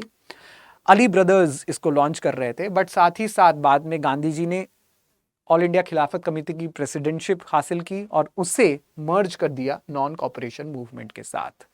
नॉन कॉपरेशन मूवमेंट कैलकाटा और नागपुर रेजोल्यूशन के तहत शुरू होता है, जहां पर boycott of titles, foreign clothes import को बैन करने की, या even boycott of government schools, colleges, law books, cut courts etcetera, ये सब कुछ हो रहा था। अबॉलिशन ऑफ अनटचेबिलिटी आ रही थी। इन सब के साथ साथ खिलाफत इशू को साथ में लेके एक नेशन वाइड स्ट्रगल लॉन्च किया गया। लॉर्ड चेम्सफोर्ड बहुत कुछ झेल रहे थे, लेकिन साथ ही साथ foundation of Aligarh Muslim university भी हो रही थी, और स्टेट बैंक ऑफ इंडिया, जो उस समय फेडरल बैंक आप कह रहे थे, स्टेट बैंक ऑफ इंडिया भी बन रहा था। लॉर्ड रीडिंग, अ पर्सन जिन्होंने शांत टाइम पीरियड देखा, कोई ज्यादा तामझाम नहीं देखा, because non cooperation movement Chauri Chaura की वजह से रद्द कर दिया गया। और उसके बाद जो एक लॉन्ग पीरियड था, आप कह सकते हैं सिविल डिसोबीडियंस मूवमेंट के आने से पहले तक जो एक शांति वाला पीरियड था, वो लॉर्ड रीडिंग के हाथ पे था। इसीलिए ज्यादातर स्टूडेंट्स लॉर्ड रीडिंग के बारे में नहीं पढ़ते हैं या जानते नहीं है, ठीक है। मालाबार रेबेलियन इनके टाइम पीरियड पे हो रहा था, मोपलास का, केरला में, ठीक है। और पर्टिकुलरली ये एक हिंदू वर्सेस मुस्लिम आइडेंटिटी भी अख्तियार कर रहा था, बिकॉज वहाँ के जो टेनेंट्स थे, जो मोपला टेनेंट्स थे, वो वहाँ के नाम्बूदरी ब्राह्मण्स या जेनमीस जो वहाँ पर थे, लैंड होल्डर्स थे, उनके खिलाफ एजिटेशन चल रहा था। लैंड राइट्स को लेकर एजिटेशन था, लेकिन बाद में ये कम्यूनल भी हो चला, जहाँ पर बहुत सारे लोगों को, पर्टिकुलरली लैंड होल्डर्स को, नाम्बूदरी ब्राह्मण्स को मौत के घाट उतार दिया गया। This had turned out to be a bloody incident also. Britishers particularly lord Reading के अंदर काफ़ी मोपलाओं को जेल में भी डालते हैं और फांसी की सजा भी देते हैं। Vishwa Bharati university was being established by Tagore at this point of time. Withdrawal मैंने आपको बताया, एनसीएम का विड्रॉल हो रहा था और स्वराजिस्ट खिलाफत पार्टी बन रही थी। सीआर दास, मोतीलाल नेहरू, राइट, इनके लीडर्स बन रहे थे और एक प्रकार से इन्हें कांग्रेस पार्टी में रहकर ही चुनाव लड़ने की आज़ादी गांधी जी ने दी थी, and because of that they won handsomely also. Lee commission किस पर था? Actually this Lee commission was on public service, ठीक है। सो पब्लिक सर्विस पे ली कमीशन बन रही थी during the time of Lord reading. इन्होंने ही रेलवे बजट को सेपरेट किया था जनरल बजट से 1924 में। 2016 तक ये पद्धति चली और उसके बाद में आप देखते हैं कि कैसे अब रेलवे बजट जो है that is just a demand of grants. Kakori train की रॉबरी की जा रही थी। चंद्रशेखर आजाद बहुत ही इंपॉर्टेंट रोल निभा रहे थे। आरएसएस, राष्ट्रीय स्वयंसेवक संघ की भी स्थापना के भी हेगड़ेवार के टाइम पीरियड पर, इन्हीं के टाइम पीरियड पर हो रही है। और साथ ही साथ एमएन रॉय भी कम्युनिस्ट पार्टी ऑफ इंडिया की स्थापना कर रहे थे। एक्चुअली 1921 में कम्युनिस्ट पार्टी स्थापित हो रही थी ऑल ओवर वर्ल्ड, कॉमिनटर्न स्थापित हो रहे थे, बिकॉज रशिया जो है अपने बोल्शेविक रेवोल्यूशन को सक्सेसफुल बना चुका था। रशिया में 1917 से लेके 1921 तक एक प्रकार से ब्लडी रेवोल्यूशन चला, जिसके तहत लेनिन आ रहे थे और उन्होंने कम्युनिस्ट पार्टी की धारणा जो है रशिया में शुरू कर दी। बाद में आप देखते हैं कि कम्युनिस्ट, चाइनीज कम्युनिस्ट पार्टी भी बन रही थी इसी टाइम पीरियड पे almost, and that is why India में भी 1925 में एमएन रॉय के हाथ कम्युनिस्ट पार्टी ऑफ इंडिया बन रही है।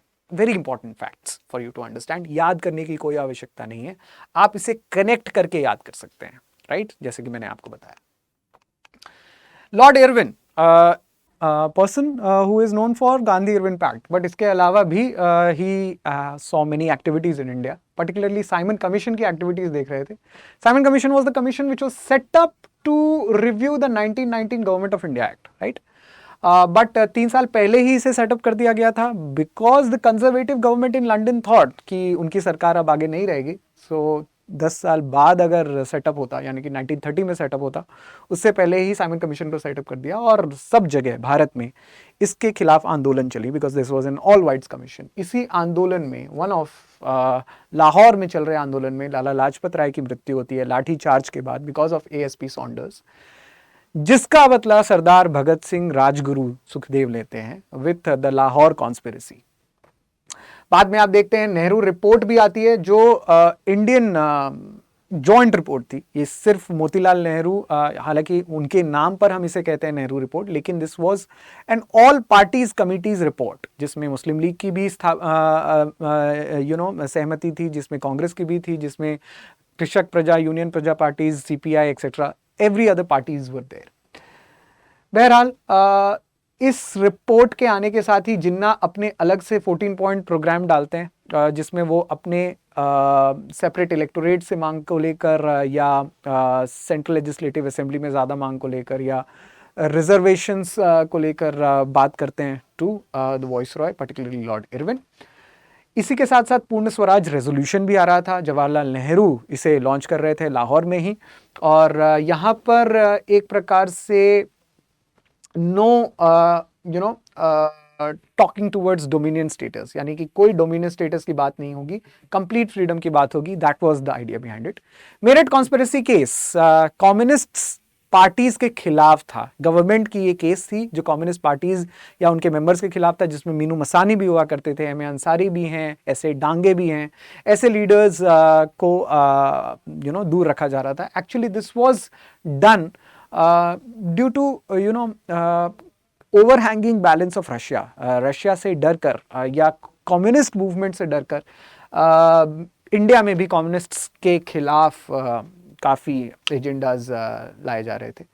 बटुकेश्वर दत्त के साथ मिलकर भगत सिंह जी ने लेजिस्लेटिव असेंबली में बॉम्ब फेंकना का जो काम था, एक्चुअली ये दो ट्रेड बिल के खिलाफ था, एक ट्रेड यूनियंस बिल था और एक पब्लिक सेफ्टी बिल था। दोनों बिल के आने के खिलाफ भगत सिंह और बटुकेश्वर दत्त ने ये काम किया, जिसके तहत बाद में उन्होंने अपनी अरेस्ट्स भी दी।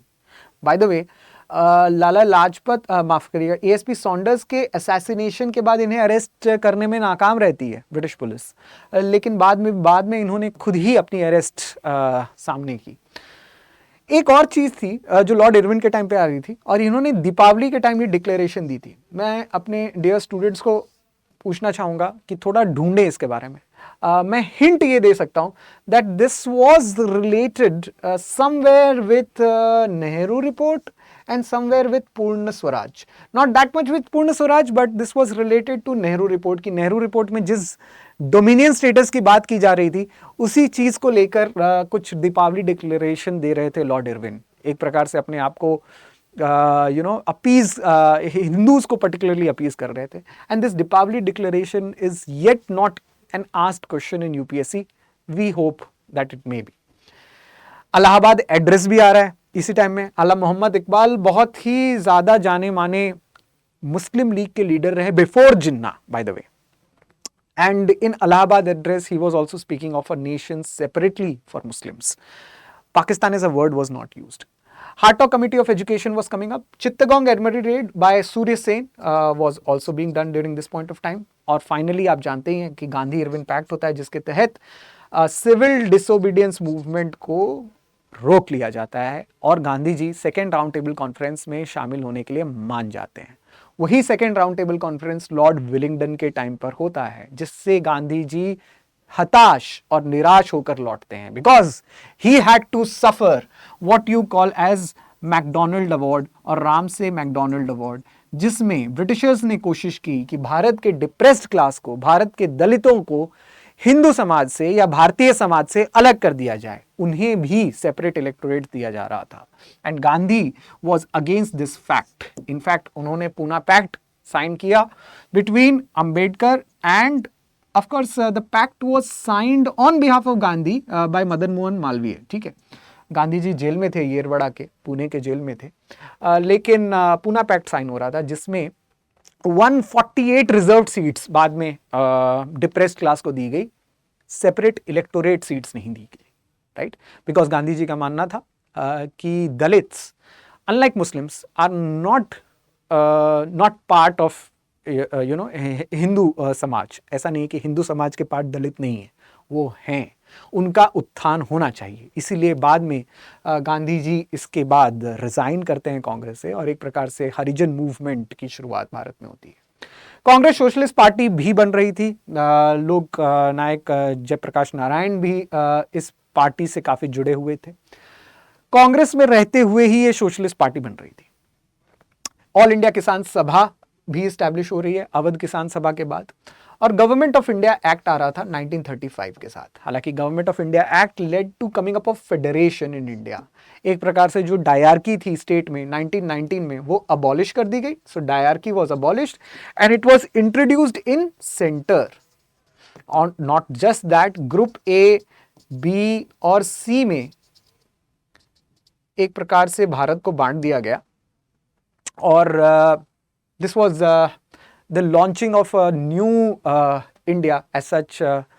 हालांकि इस एक्ट को इम्प्लीमेंट होते हुए लोगों ने देखा ही नहीं, this was not that implemented. बहरहाल 1934 में रिजर्व बैंक ऑफ इंडिया भी सेटअप हो रहा था। Many students do this mistake कि उनको ये लगता है कि reserve bank of India 1935 act के तहत आ रहा है। नहीं, प्रोविजन था, लेकिन प्रोविजन जो है वो 1934 एक्ट से आ रहा है, right. Lord Linlithgow, a person who saw provincial elections and who saw World War II for the second time. जब वर्ल्ड वॉर डिक्लेयर हो रहा था, he was charged, इन पर यह आरोप लगा, और आरोप सही भी था, कि इन्होंने पॉपुलर इंडियन गवर्नमेंट्स का कोई राय लिया ही नहीं। देखिए 1937 में इलेक्शंस होते हैं, ठीक है, 1935 में गवर्नमेंट ऑफ इंडिया एक्ट आता है और उसके तहत इलेक्शंस होने चाहिए थे। इलेक्शंस होते भी हैं। नेहरू ये कहते हैं कि हम एक्ट की कोई भी बात नहीं मान रहे हैं एक्सेप्ट फॉर द फैक्ट कि हम इलेक्शंस जा रहे हैं। कांग्रेस प्रीडोमिनेंटली बहुत ही सक्सेसफुल पार्टी बनती है। भारत में ज़्यादा से ज़्यादा सरकारों में कांग्रेस सम्मिलित रहती है, कांग्रेस की मेजॉरिटी पार्टीज बनती हैं, एंड सेंटर में भी कांग्रेस की पार्टी बनती है। लेकिन और इसी चीज़ से मुस्लिम लीग भी काफ़ी परेशान रहते हैं, because Muslim so called Muslim areas में भी मुस्लिम लीग्स के सीट्स नहीं आते। यहाँ तक कि बंगाल और आसाम में भी लार्जेस्ट डोमिनेंट पार्टी कांग्रेस ही रहती है। वो पार्टी नहीं बना सकते, वो गवर्नमेंट नहीं बना पाते, लेकिन एक डोमिनेंट पार्टी के रूप में कांग्रेस जरूर रहती है। And politically speaking, electorally speaking, Muslim league जो है वो हार रही है। नाउ इसी वक्त इन्हें मौका मिल रहा था। लिनलिथ गो ने वर्ल्ड वॉर में भारत का शामिल होना डिक्लेयर कर दिया, and that too they declared without the consent of Indian ministers. इसके वजह से इंडियन मिनिस्टर्स रिजाइन कर रहे हैं, और मुस्लिम लीग सेलिब्रेट कर रही थी। मुस्लिम लीग इसलिए सेलिब्रेट कर रही थी बिकॉज वो कह रहे थे कि ठीक है, गुड डे ऑफ डिलीवरेंस। उसके बाद में ऑल इंडिया फॉरवर्ड ब्लॉक की भी स्थापना हो रही थी इस समय। बट जो सबसे इंपॉर्टेंट काम था वो था भारत के लोगों का एनलिस्टमेंट रखना। एक प्रकार से विंस्टन चर्चिल के ऊपर काफी दबाव था to enlist the members of the Indian national Congress as well as Indian masses in efforts of second world war. तो ऑगस्ट ऑफर आ रहा है बाय लिनलिथ को। ऑगस्ट ऑफर को माना नहीं गया। ऑगस्ट ऑफर में यही कहा जा रहा था कि हम फ्यूचर में कॉन्स्टिट्यूशन बनाएंगे majorly with the help of Indian ruler, with the help of Indian leaders, कि मेजरली हम इंडियन लोगों की सहमति से जो है कॉन्स्टिट्यूशन बनाएंगे, और अभी तक के लिए आपको वॉइसरॉय की एग्जीक्यूटिव काउंसिल में शामिल किया जाएगा, so on so forth.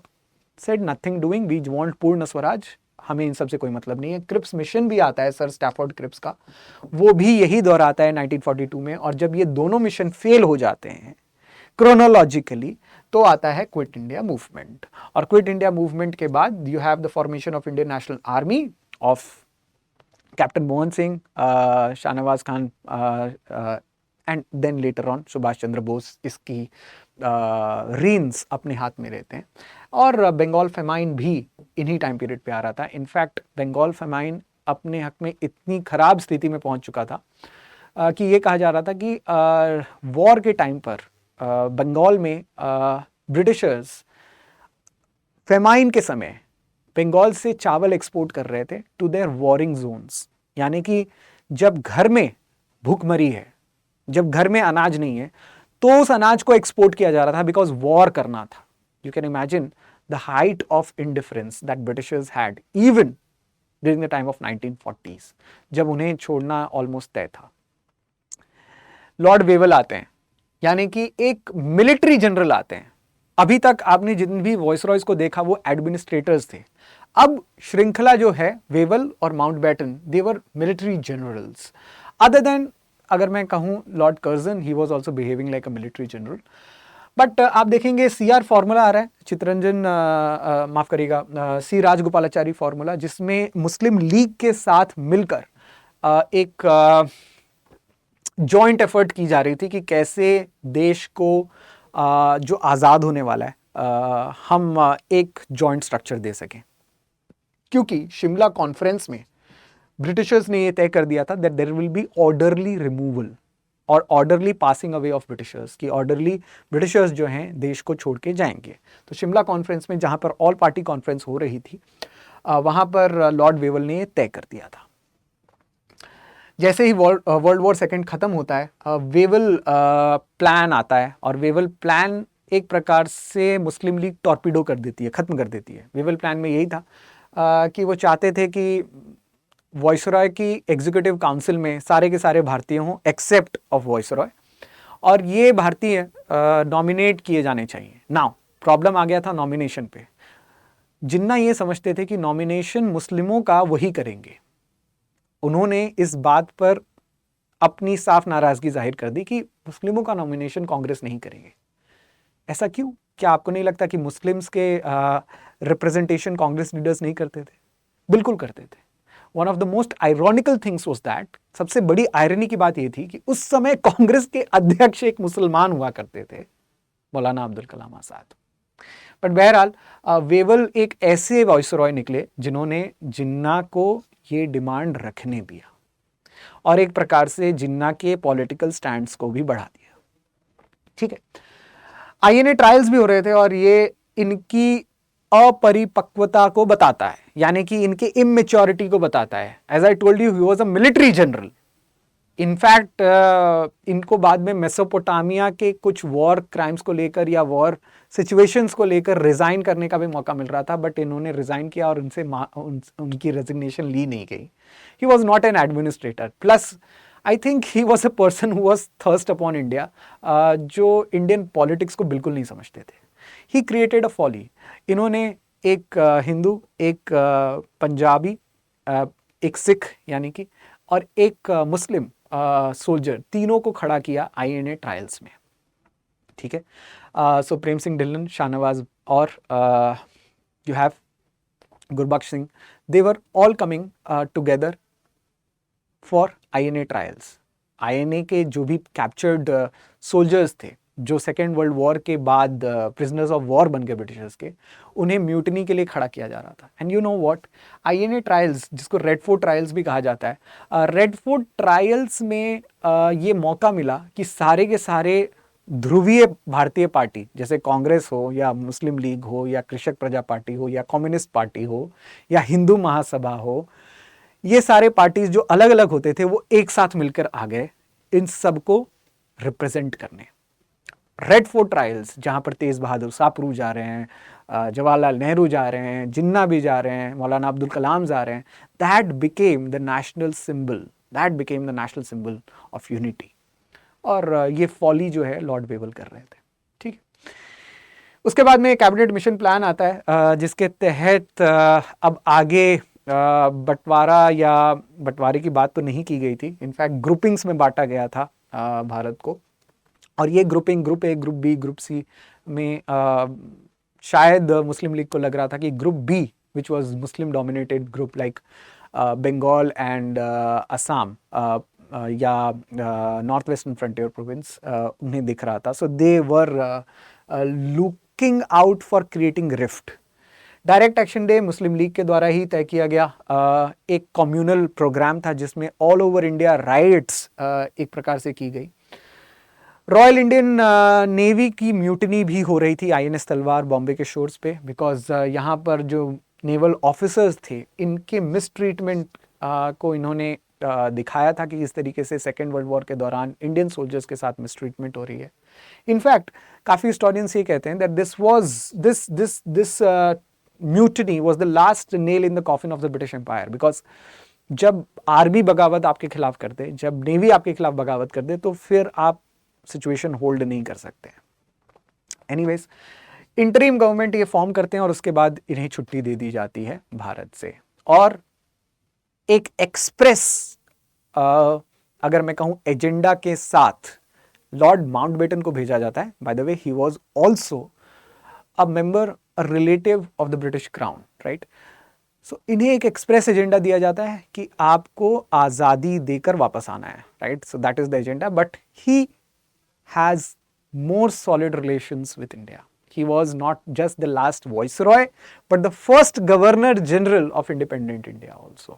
So India Independence Act 18 जुलाई को आ रहा था ब्रिटिश पार्लियामेंट में, उसे ये पारित करवाते हैं. He is also known for haphazarding. एक जो चीज़, जो एक इम्पॉर्टेंट चीज़ इनके खिलाफ रही है वो थी बाउंड्री कमीशन, रैडक्लिफ कमीशन की, कि एक बहुत ही हैफहजार्ड बाउंड्री कमीशन बनाया गया. बिकॉज लास्ट तक ये लग रहा था कि Gandhi will avert partition, but ऐसा होता नहीं है.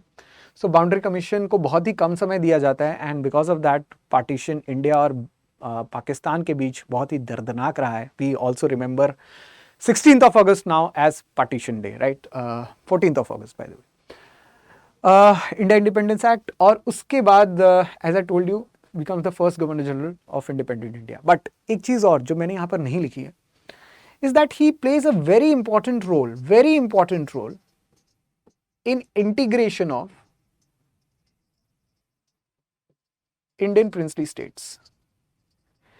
भारतीय प्रिंसली स्टेट्स के इंटीग्रेशन में आप सरदार वल्लभ भाई पटेल का नाम देखते हैं. Sardar Vallabh Bhai Patel no doubt was leading the most important integration of almost 560 odd Indian princely states. But at the same point of time दो व्यक्ति इनकी हेल्प कर रहे थे, एक लॉर्ड माउंटबेटन और दूसरे sir VP Menon, Indian civil servant,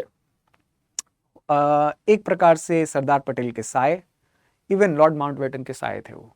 एक इंटरेस्टिंग अफेयर आपको बताना चाहता हूँ. जब जोधपुर के राजा को battle of instrument of accession sign करने के लिए राष्ट्रपति भवन बुलाया गया, लॉर्ड माउंटबेटन थे वहाँ पे. जोधपुर के राजा बहुत इंसेंस्ड थे. लास्ट तक उन्हें ये लग रहा था कि पाकिस्तान से उन्हें अगर ज़्यादा सहूलियत मिल जाती है तो जोधपुर जो है वो पाकिस्तान पे भी जा सकता है. So he came with a pen which was like a gun. Actually वो गन था जो उन्होंने बाद में वीपी मेनन पर तान दी, और जैसे ही लॉर्ड माउंटबेटन ने देखा कि वीपी मेनन पर जोधपुर के राजा ने गन तानी हुई है, वो उनके बचाव में आकर खड़े हो गए और उन्होंने कहा कि आप ये क्या कर रहे हैं. जोधपुर के राजा के पास कोई जवाब नहीं था, and he presented that gun cum pen to Lord Mountbatten himself, said that, sir, this is a gift for you. So you can imagine that presence of Lord Mountbatten actually helped India more than Pakistan. Pakistan के जो first governor general हुए वो मोहम्मद अली जिन्ना ही हुए. वो Lord Mountbatten को governor general बनने भी नहीं देना चाहते थे. In fact Nehru and Sardar Patel, both of them had kind of ओपाइंड कि क्यों ना पार्टीशन के वक्त एक गवर्नर जनरल हो दोनों देश के, तो सहूलियत रहेगी बंटवारे में. लेकिन ऐसा जिन्ना ने होने भी नहीं दिया. So please remember Lord Mountbatten also for officiating partition, at the same point of time making sure that lives became much easier later on. So this was the list and the presentation of Indian viceroys and Indian history through viceroys' eyes. I hope you liked it. I hope you enjoyed it. और भी बहुत सारी छोटी छोटी कहानियाँ थी जो मैं नहीं बता पाया हूँ due to paucity of time. I'm sure in the coming up videos I will bring you more such interesting facts and figures. If you want to connect with us, if you want to take more and more lectures like this, please DM me on the Telegram channel that I have shared the link with you. I'll be more than happy. मैं बहुत खुश रहूँगा आप जितना questions पूछें और हमसे जुड़ना चाहें तो I'll be more than happy for you. Again, I would like to remember all my dear students who are giving 2024 prelims, mains and interview. तैयारी है तो तैयारी के साथ दृढ़ता के साथ तैयारी करिए. मैं बार बार आपको P2I बैचेस की अहमियत बता रहा हूँ कि हम प्रीलिम से लेके इंटरव्यू तक आपके साथ में रहेंगे. This is a mains residential program by the way. So mains आप हमारे साथ ऑफलाइन तैयारी करेंगे. That is the best that we have to give it to you. Right, market में या और जगहों पर आपको इतनी अफोर्डेबिलिटी के साथ ये कोर्सेज नहीं मिल पाएंगे, particularly if you use the code ASHLIFE. But you know what? More than affordability, it is the quality that matters. We'll make sure that we don't compromise on quality. You make sure that you see your dream, you see it through. Thank you for watching it. My name is Ashish. Study IQ IAS. अब तैयारी हुई affordable.